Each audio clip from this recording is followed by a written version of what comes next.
Tim U20 kita baru saja babak belur di Piala Asia, putaran final Piala Asia U20, di mana dari 3 pertandingan di grup kita tidak memetik satupun kemenangan, bahkan menelan 2 kekalahan dengan kemasukan 6 gol dan hanya memasukkan 1 gol.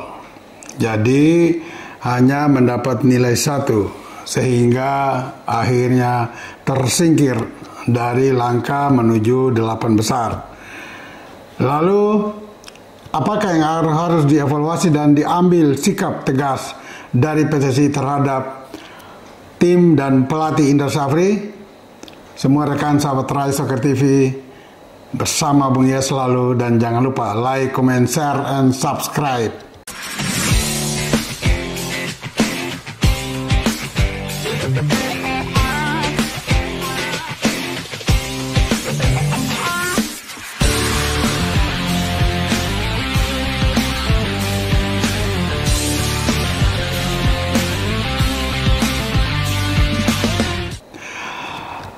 Kita masih ingat ketika pelatih sebelumnya, Sintayong atau STY, gagal di Piala Asia, banyak sekali komentar berseliweran, ada yang pro, ada yang kontra, dan akhirnya sampai pada keputusan akhir, federasi memecat STY. Salah satu alasannya, gagal di Piala Asia, sehingga STY harus angkat kaki dari tim nasional yang dipegangnya mulai dari level senior sampai dengan under 17. Lalu bagaimana sikap PSSI terhadap Indra Syafri yang telah gagal memenuhi target PSSI, yaitu minimal masuk semifinal dan meloloskan Indonesia ke Piala Dunia, putaran final Piala Dunia under 20 nantinya? Ternyata target tersebut tidak tercapai,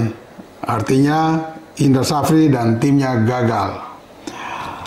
Saya mendapat informasi dari PSSI bahwa hari Minggu esok kemungkinan ada rapat Esko untuk mengevaluasi kinerja Indra Syafri bersama tim ini. Tapi oke lah, nanti itu ada di pembicaraan akhir saya nantinya.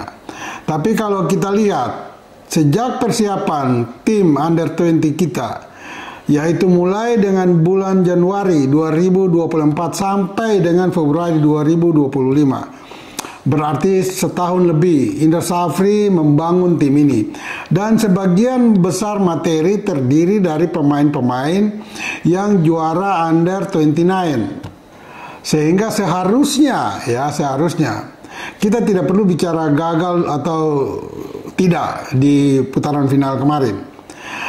Tetapi kalau melihat pertandingan atau permainan tim ini sangat-sangat tidak meyakinkan. Ya, sekali lagi, sangat tidak meyakinkan. Kalau dilihat dari materi ketika mereka juara under 19, kemudian persiapan yang setahun, tidak berimbang dengan kos yang dikeluarkan oleh federasi terhadap tim ini. Karena tim ini pun dibina lewat beberapa kali tur ke luar negeri dan ada pelatnas jangka pendek di Bali. Tetapi apa yang kita peroleh, apa yang diberikan oleh Indra Syafri dan timnya kepada tim ini, kepada negara ini, ya, gagal total. Permainan pun sangat tidak meyakinkan. Saya coba menanyakan ini kepada Indra Syafri, apa kekurangan dasar dari para pemain-pemain kita sehingga mereka gagal total? Kata Indra, perlu ada peningkatan kualitas individu pemain. Saya cukup kaget dengan jawaban Indra ini. Mengapa? Indra ini salah satu pelatih sejak 2011 yang ada di lini terdepan dalam membangun pemain-pemain muda. Dan mulai dari era Evan Dimas sampai saat ini, Indra lebih banyak bergelut di pemain-pemain usia muda, U17 sampai U20 atau under 23. Tetapi apa yang Indra berikan dari tim ini kepada federasi atau pencinta sepak bola Indonesia? Nol. Sekali lagi nol dalam event Piala Asia kemarin. Permainan sangat tidak meyakinkan, kualitas individu tidak kelihatan. Dan harus ingat, U20 ini adalah pemain-pemain yang dipersiapkan untuk menuju tim senior. Bayangkan kalau dengan permainan seperti itu, kualitas individu itu seperti diperlihatkan di Piala Asia kemarin, bagaimana kita nantinya 2-3 tahun ke depan memiliki sebuah tim senior yang hebat. Jangan bicarakan soal pemain-pemain naturalisasi. Bicara dulu soal pembinaan di dalam negeri lewat EPA, Elite Pro Academy. Ya, kalau boleh saya katakan omong kosong semuanya itu. Karena pemain-pemain yang tampil di U20 kemarin sangat tidak meyakinkan. Dan itu justru diomongin sendiri oleh Indra Safri. Pertanyaan paling dasar, Indra melakukan apa terhadap tim ini setahun? Sebagai pelatih dia gagal total. Dia tidak bisa membangun, menciptakan, meningkatkan kualitas individu pemain itu. Dan dia sendiri akhirnya akui peningkatan kualitas individu. Loh, ini kan aneh. Apa kerjanya Indra? Kok dia sudah tahu kelemahan tapi dia tidak bisa bikin peningkatan itu dalam setahun?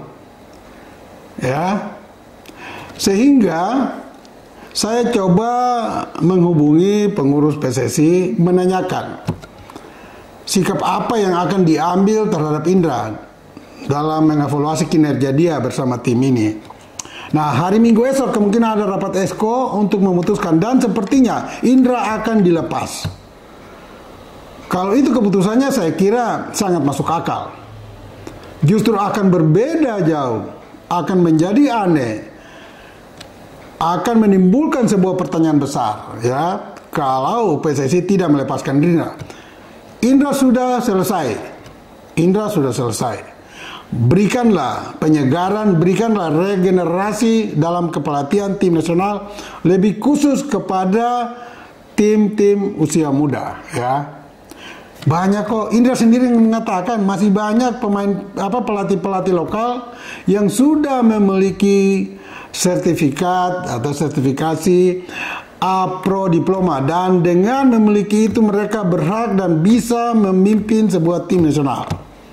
Ada sederet pelatih di sana. Sebut saja yang paling terdekat ada Kurniawan, ya, ada Bima Sakti, ada Fahri Husaini, ya, ada Aji Santoso, dan lain-lain lagi yang terlalu banyak untuk saya sebut satu persatu. Sekarang berikanlah kesempatan kepada mereka. Saya kira Pak Erik akan melakukan itu. Berikanlah penyegaran kepada pelatih lokal juga. Indra sejak 2011 sudah ada di tim nasional. Berarti sekitar, ya kalau 2011 sudah 13-14 tahun. Tapi coba kita secara fair menilai lagi. Selama 13-14 tahun itu, Indra lebih banyak bergelut di pembinaan usia muda. Lalu pemain-pemain siapa yang sudah dibesarkan dan kini menjadi andalan di tim nasional, tim senior kita? Tidak ada. Ya, tidak ada. Sehingga saya kira Indra pun harus tahu diri, sebelum dilepas oleh PSSI sebaiknya Indra mundur. Itu gentleman di sana.